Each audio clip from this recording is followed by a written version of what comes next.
نحمده ونصلي على رسوله الكريم اما بعد فاعوذ بالله من الشيطان الرجيم بسم الله الرحمن الرحيم رب اشرح لي صدري ويسر لي امري واحلل عقدة من لساني يفقهوا قولي۔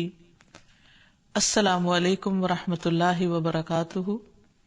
ناظرین، پروگرام دعا کیجئے کے ساتھ آپ کی خدمت میں حاضر ہیں۔ آج ہم انشاءاللہ تسبیحات اور ان کی اہمیت کے بارے میں گفتگو کریں گے کہ اللہ سبحانہ وتعالیٰ کی تسبیح کرنے کا کیا فائدہ ہے۔ اس بارے میں ایک حدیث آتی ہے، ابو ذر رضی اللہ عنہ نے عرض کیا، یا رسول اللہ صلی اللہ علیہ وسلم، میرے ماں باپ آپ پر قربان، اللہ عز و جل کو کون سا کلام زیادہ پسند ہے؟ آپ نے فرمایا، جو اللہ تعالیٰ نے اپنے فرشتوں کے لیے پسند کر رکھا ہے، سبحان ربی و بحمدہ، سبحان ربی و بحمدہ۔ حقیقت یہ ہے کہ ساری مخلوق اللہ تعالیٰ کی تسبیح بیان کر رہی ہے۔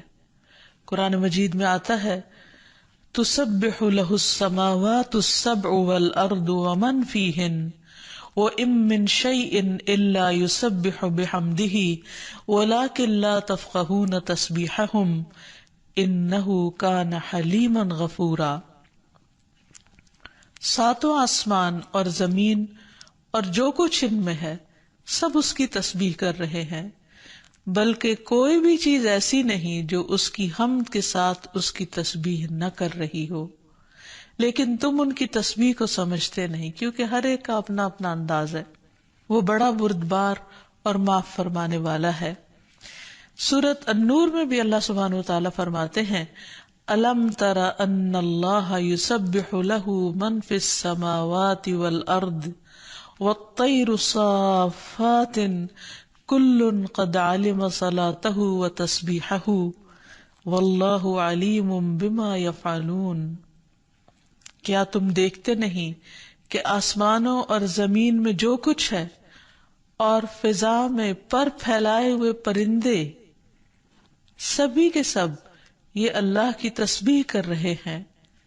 ہر مخلوق کو اپنی نماز اور تسبیح کا طریقہ معلوم ہے، اور اللہ اسے خوب جاننے والا ہے جو وہ کرتے ہیں۔ بہت ہی خوبصورت آیت ہے جس سے یہ پتہ چلتا ہے کہ نمبر ایک، ساری مخلوق تسبیح کر رہی ہے، سب اللہ کے ذکر میں مشغول ہیں، ایک ذرے سے لے کر بڑے بڑے ستارے اور سیارے۔ اور پھر خصوصاً پرندوں کی بات کی گئی، یعنی زمین اور آسمان کی مخلوق تو کر ہی رہی ہے تسبیح، لیکن ان دونوں کے درمیان جو پرندے اڑتے ہوئے نظر آ رہے ہیں، اور بعض اوقات صفوں کی شکل میں، یعنی صف باندھے ہوئے یا پر پھیلاتے ہوئے اور سکیڑتے ہوئے یا اڑتے ہوئے، سب مل کر یا اکیلے اکیلے، یہ سب اللہ سبحانہ وتعالیٰ کی پاکی بیان کرتے ہیں۔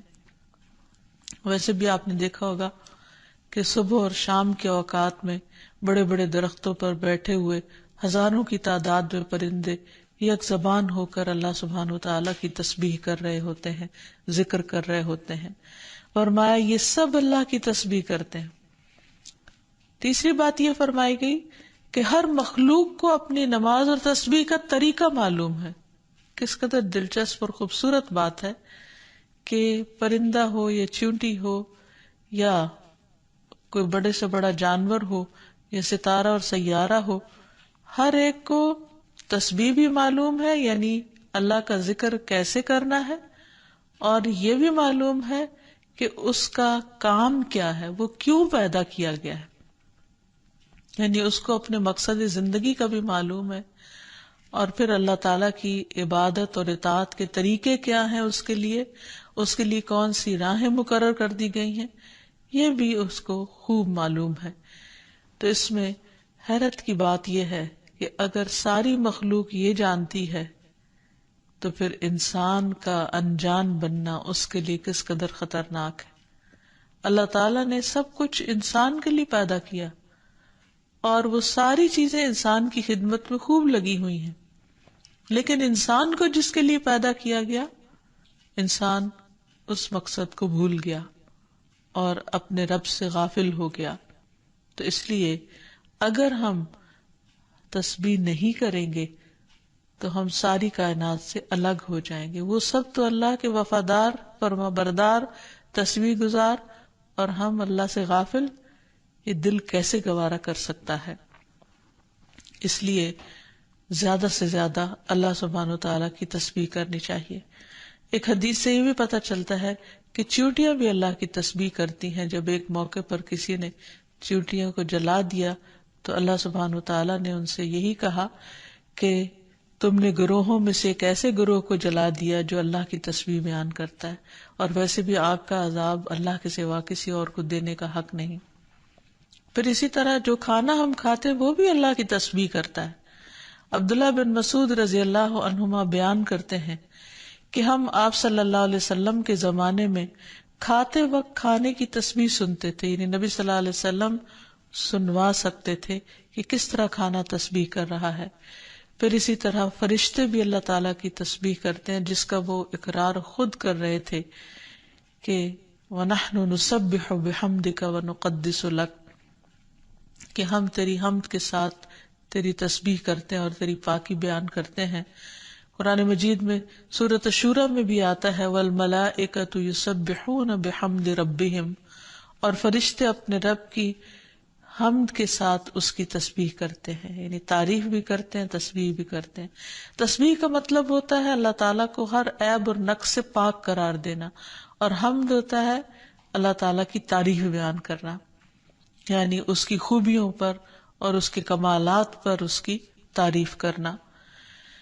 پھر اسی طرح وہ فرشتے جو عرش کو اٹھائے ہوئے ہیں وہ بھی اللہ تعالیٰ کی تسبیح کرتے رہتے ہیں. الذین یحملون العرش ومن حولہ یسبحون بحمد ربہم، جو فرشتے عرش اٹھائے ہوئے ہیں اور جو اس کے ارد گرد ہیں سب اپنے پروردگار کی حمد کے ساتھ اس کی تسبیح کرتے ہیں. ایک اور جگہ پر آتا ہے وَتَرَى الْمَلَائِكَةَ حَافِّينَ مِنْ حَوْلِ الْعَرْشِ يُسَبِّحُونَ بِحَمْدِ رَبِّهِمْ. نیز اس دن آپ دیکھیں گے، یعنی قیامت کے دن، کہ فرشتے عرش کے گرد حلقہ باندھے اپنے پروردگار کی تعریف کے ساتھ تسبیح کر رہے ہیں. پھر اسی طرح بعض مواقع پر جب وحی نازل ہوئی تو نزول وحی کے وقت حاملین عرش سے لے کر تمام انسانوں کے فرشتوں نے تسبیح کی. یعنی انسان کی ہدایت کے لیے اتنی بہترین کتاب اتاری جا رہی تھی. اور تسبیح فرشتوں کی خوراک بھی ہے. یعنی جیسے ہم انسان کھانا پینا کرتے ہیں، اسی طرح فرشتوں کو کسی مادی چیز کے کھانے کی ضرورت نہیں ہوتی، وہ ان کی تسبیح جو ہے وہی خوراک ہے. اس بارے میں حضرت عائشہ کہتی ہیں کہ میں نے نبی صلی اللہ علیہ وسلم سے پوچھا کہ دجال کے زمانے میں ایمان والوں کا کھانا کیا ہوگا. یعنی اتنا فتنے کا دور ہوگا اور ہر شخص چھپ جائے گا اور چاہے گا کہ وہ اس فتنے سے بچ جائے، تو پھر وہ کیا کھائے گا؟ آپ نے فرمایا جو فرشتوں کا ہے، یعنی تسبیح، تکبیر، تحمید، تحلیل، یعنی اللہ تعالیٰ کی حمد و ثنا کرنا، اللہ کا ذکر کرنا. اور تسبیح کیوں نہ کی جائے؟ کیونکہ اللہ سبحانہ تعالیٰ نے قرآن مجید میں اپنے حبیب محمد صلی اللہ علیہ وسلم کو بارہا تسبیح بیان کرنے کا حکم دیا ہے. فرمایا فسبح بسم ربک العظیم، سو اپنے بہت عظمت والے رب کے نام کی تسبیح کیا کریں. پھر ہے سبح اسم ربک الاعلی، اپنے رب کے نام کی تسبیح کریں جو سب سے بلند ہے. پھر ہے فسبح بحمد ربک وکن من الساجدین، پس اپنے رب کی حمد کے ساتھ تسبیح کریں اور سجدہ کرنے والوں میں سے ہو جائیں. پھر نبی صلی اللہ علیہ وسلم کو ایک اور جگہ پر صبح و شام اللہ تعالیٰ کی تسبیح کرنے کا حکم دیا گیا. سورۃ طٰہٰ میں اللہ تعالیٰ فرماتے ہیں سو اس پر صبر کرو جو وہ کہتے ہیں، اور سورج طلوع ہونے سے پہلے اور اس کے غروب ہونے سے پہلے اپنے رب کی حمد کے ساتھ تسبیح کرو، اور رات کے کچھ اوقات میں بھی پس تسبیح کرو، اور دن کے کناروں میں بھی، تاکہ تم خوش ہو جاؤ. یعنی خوشی کا راز، اطمینان اور سکون کا راز اللہ تعالیٰ کی تسبیح کرنے میں ہے، جو ذکر کا ایک بہترین طریقہ ہے، اور یہ ایمان والوں کی علامت بھی ہے. کیونکہ قرآن مجید میں آتا ہے انما یؤمن بآیاتنا الذین اذا ذکروا بها خروا سجدا وسبحوا بحمد ربهم وهم لا یستکبرون، کہ ہماری آیات پر تو وہی لوگ ایمان رکھتے ہیں کہ جب انہیں ان کے ساتھ نصیحت کی جاتی ہے تو وہ سجدہ کرتے ہوئے گر پڑتے ہیں، یعنی جھک جاتے ہیں، اور اپنے رب کے حمد کے ساتھ اس کی تسبیح کرتے ہیں، اور وہ تکبر نہیں کرتے۔ یعنی یہ ہوتی ہے مومن کی شان کہ وہ اللہ کی تعریف میں کھویا ہوتا ہے، اللہ کی پاکیزگی بیان کرتا ہے، وہ اپنے رب کی قدر کو پہچانتا ہے اور اپنے کوتاہیوں کو اور اپنی غلطیوں کو، اسی لیے وہ اللہ تعالیٰ کی پاکی بیان کرتا ہے اور اپنے قصور کا اعتراف کرتا ہے، اور اس کی زبان اللہ کے ذکر سے تر رہتی ہے۔ پھر اسی طرح یہ ہے کہ تسبیح تمام مخلوق کے رزق کی کنجی بھی ہے۔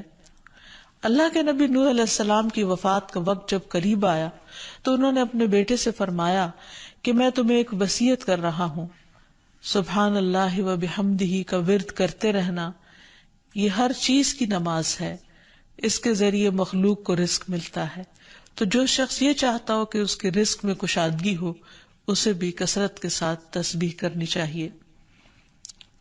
جیسے اللہ تعالیٰ قرآن مجید میں حکم بھی دیتے ہیں، یا ایہا الذین آمنوا اذکروا اللہ ذکرا کثیرا وسبحوہ بکرۃ واصیلا، اے ایمان والو اللہ کو بکثرت یاد کیا کرو اور صبح و شام اس کی تسبیح بیان کیا کرو۔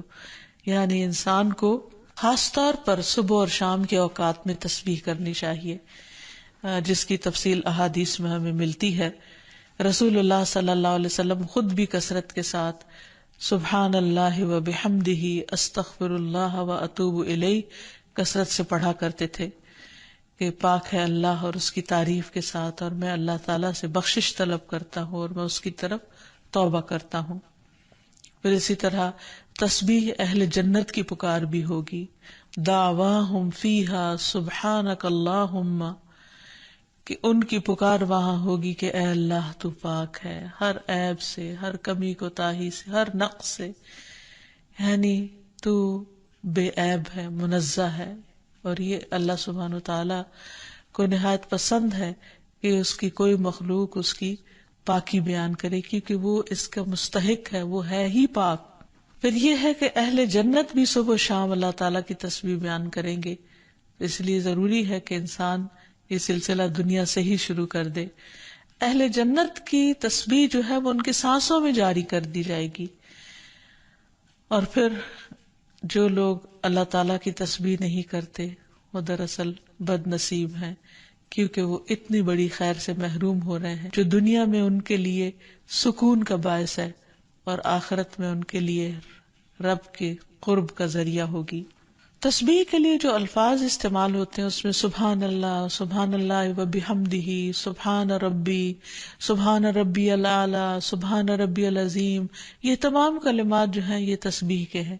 اس کے علاوہ ایک اور حدیث سے ہمیں پتہ چلتا ہے، سمرہ بن جندب کہتے ہیں کہ رسول اللہ صلی اللہ علیہ وسلم نے فرمایا، اللہ کے نزدیک سب سے زیادہ محبوب کلمات 4 ہیں، سبحان اللہ والحمد للہ ولا الہ الا اللہ واللہ اکبر، اور تمہیں اس میں سے کسی بھی کلمے سے شروع کرنا نقصان نہ دے گا، یعنی پہلے الحمدللہ بھی کہہ سکتے ہیں یا سبحان اللہ پہلے کہہ سکتے ہیں، لیکن یہ اللہ تعالیٰ کے نہایت پسندیدہ ترین کلمات ہیں۔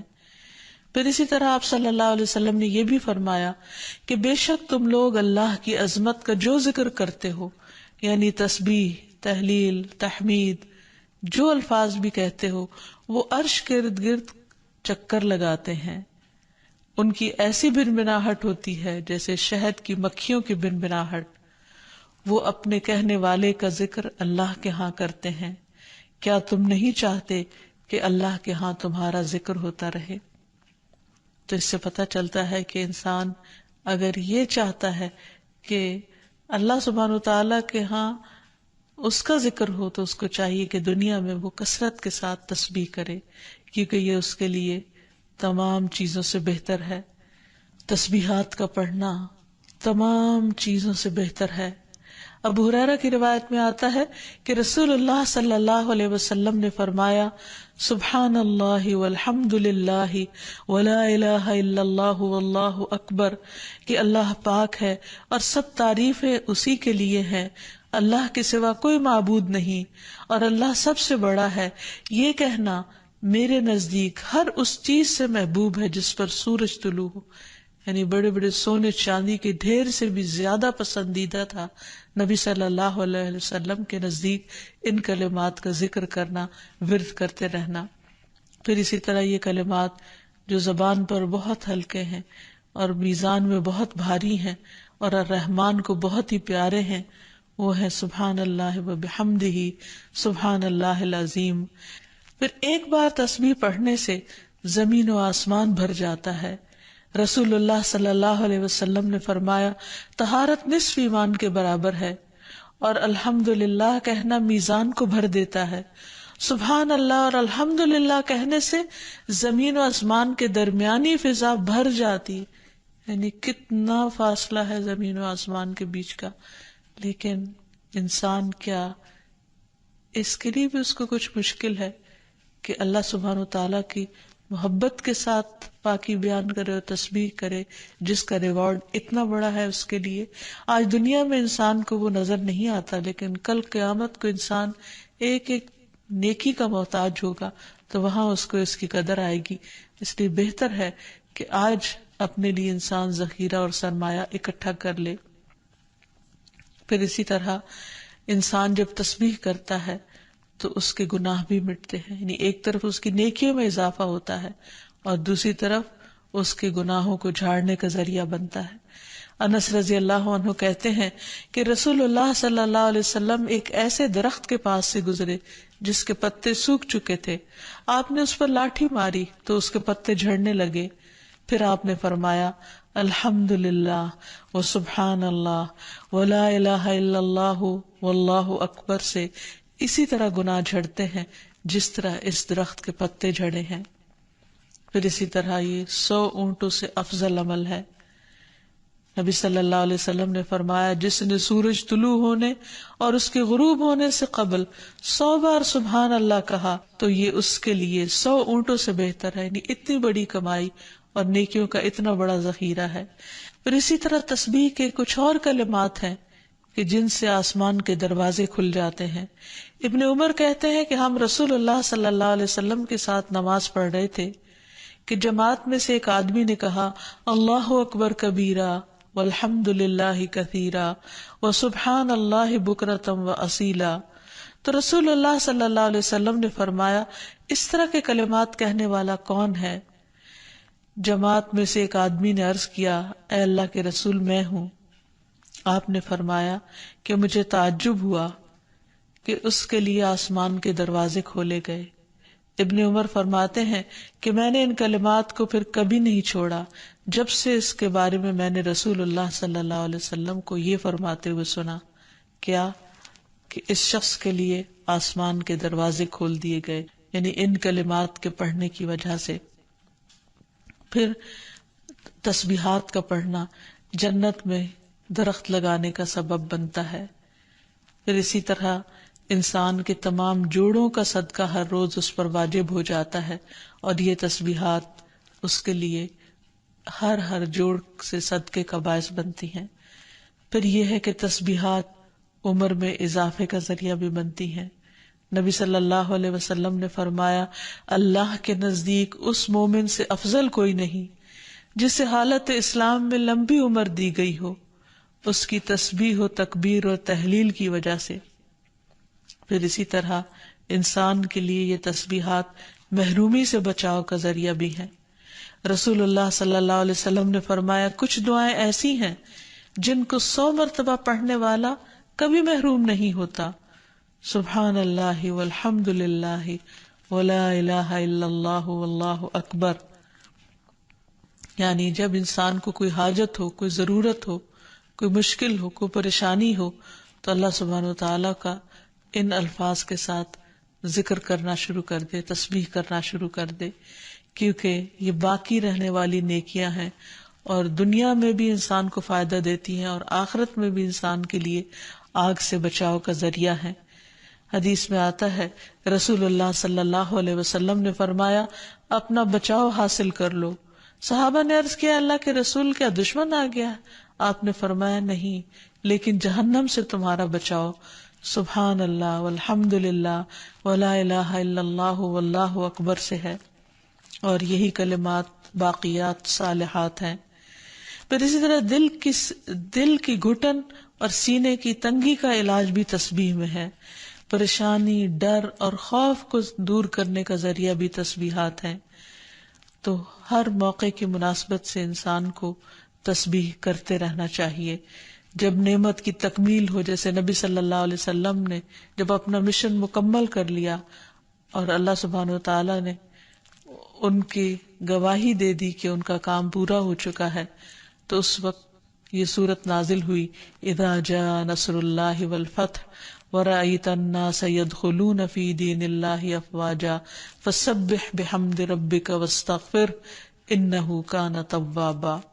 جب اللہ کی مدد اور فتح آ جائے اور تو لوگوں کو دیکھے کہ وہ اللہ کے دین میں فوج در فوج داخل ہو رہے ہیں، تو اپنے رب کی حمد کے ساتھ تسبیح کرو اور اس سے بخشش مانگو، بے شک یقیناً وہ بڑا توبہ قبول کرنے والا ہے۔ پھر اسی طرح یہ ہے کہ انسان کو صبح و شام سبحان اللہ و بحمدہ کی تسبیح کرنی چاہیے۔ جو ایسا کرے اس کے تمام گناہ معاف کر دیے جاتے ہیں، خاص سمندر کی جھاگ برابر ہی کیوں نہ ہو۔ پھر خصوصاً فجر کے بعد انسان 3 بار یہ کلمات پڑھے، سبحان اللہ و بحمدہ عدد خلقہ ورضا نفسہ وزنۃ عرشہ ومداد کلماتہ۔ اللہ کی تعریف اور اسی کی پاکی ہے، اس کی مخلوق کی تعداد کے برابر، اس کی رضا اور اس کے عرش کے وزن اور اس کے کلمات کی سیاہی کے برابر، یعنی اللہ سبحانہ و تعالیٰ کی تعریف ہر چیز سے زیادہ۔ پھر اسی طرح یہ ہے کہ فجر کے بعد اور عصر کے بعد خصوصی طور پر تسبیح کا وقت ہوتا ہے اور ساری مخلوق اس وقت تسبیح میں مشغول ہوتی ہے۔ پھر رکوع اور سجدوں میں اللہ تعالیٰ کی تسبیح بیان کرنی چاہیے۔ نماز کے بعد تسبیحات فاطمہ پڑھنی چاہیے۔ سوتے وقت وہ تسبیحات پڑھنی چاہیے جو نبی صلی اللہ علیہ وسلم نے حضرت فاطمہ کو سکھائی تھی۔ پھر اسی طرح نبی صلی اللہ علیہ وسلم رات کو جب تک نیند نہیں آتی تھی مسلسل تسبیح کرتے رہتے تھے۔ پھر اسی طرح قرآن مجید پڑھتے ہوئے جو آیات آپ کو خوش کرتی ان پر آپ اللہ سبحانہ و تعالیٰ کی تسبیح بیان کرتے۔ پھر اسی طرح بجلی کڑکنے پر یسبح الرعد بحمدہ والملائکۃ من خیفتہ کا پڑھنا۔ پھر بلندی سے اترتے وقت سبحان اللہ کی تسبیح کرنا۔ پھر جب کوئی چیز انسان کو فیسینیٹ کرے، تعجب ہو، کوئی چیز حیران کرے یا اچھی معلوم ہو، اس وقت سبحان اللہ کہنا۔ یہ تمام چیزیں سنت سے ثابت ہیں۔ اللہ تعالیٰ سے دعا ہے کہ وہ ہمیں ان لوگوں میں شامل کر لے جو اس کی تسبیح کرنے سے محبت رکھتے ہیں۔ وآخر دعوانا ان الحمد للہ رب العالمین۔ السلام علیکم ورحمۃ اللہ وبرکاتہ۔